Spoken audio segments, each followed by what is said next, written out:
My name is Timothy Goddard. I'm involved in the local community in a number of different ways, mostly through teaching and performing. There's like a couple of mindsets about it.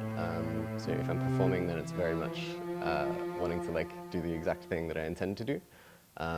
Sometimes that's improvisation, but usually that's choreographed stuff, so aiming to hit specific like points with music and stuff like that. Yeah, but if you're spinning fire just casually, like just to enjoy it, then it's a very different feeling. It's like when you're spinning poi, it's quite loud, which is unexpected when you like first start doing it. It's also like super bright, so you can't see anything that's behind it. So it kind of creates this little atmosphere that you're spinning in. So you're like blocked from like everything that's just past there, unless you really intend to like interact with something else. But yeah, it gives you like a really cool, I guess, like meditative state. There's plenty of like people here that have been doing it for a long time, and there's plenty of people that are interested, but there could always be more. Like after traveling overseas, you kind of get to see what the rest of the community is like all around the world. And generally speaking, there's just more people in other places. And we've got all the infrastructure that we need here. It's like not unwelcome by like police or law or anything like that. So it's generally looked well upon. There's just space for more people to get interested in fire spinning in general. So there's lots of ways you can get involved. It's not always like directly through spinning or performing or something like that. Just being around, you get to meet people and the kind of people that are associated with fire spinning, which is a pretty diverse group of people. So mostly just like come along to events, meet people and find out what you like about it. So we run in terms, so you can come and learn for like a whole term of classes, which is 8 weeks of courses. Initially it was through like an old friend of mine that I met through school and then re-met later on in life, probably about 2 years after that. And he did some fire spinning and showed a small group of friends down at the beach.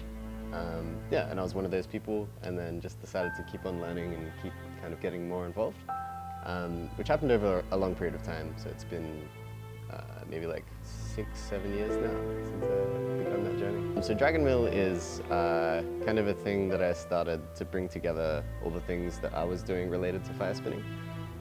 So that was involving mostly teaching, but a little bit of performance and a little bit of selling equipment and stuff like that too. And running events here at Courtenay. So that's mostly what Dragonmill does. And it started through, I had another friend that was teaching fire spinning here at Courtenay. And then he was going away for a little period of time and then wanted me to take over for a little while. So back then it was teaching under just like Courtenay fire spinning.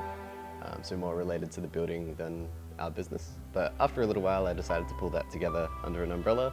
And then start running events and just kind of making it its own kind of device. There's a number of different events. Some of the more regular ones are just like fire jams. So that's like a casual, informal kind of get together. There's usually some kind of performance and then a very casual, like people coming and spinning fire if they know how to. And otherwise just people finding out about fire spinning in general. And so that's the kind of thing that we'd run every like few months. And then there's also the like local Adelaide meetups that are every month, so a bit more regular and a bit more wider community. Then there's also like less common events like big performances.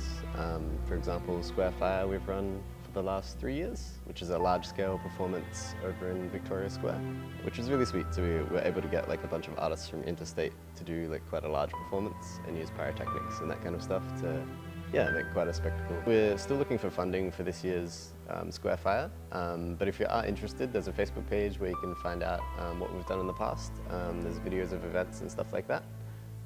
So you can see everything that would give you like an idea of what we do on that Facebook page. So you can check that out. You can send us a message and ask about how to be involved with like future events and stuff like that. But other than that, it's just waiting until we organize the next one and then getting on board with that.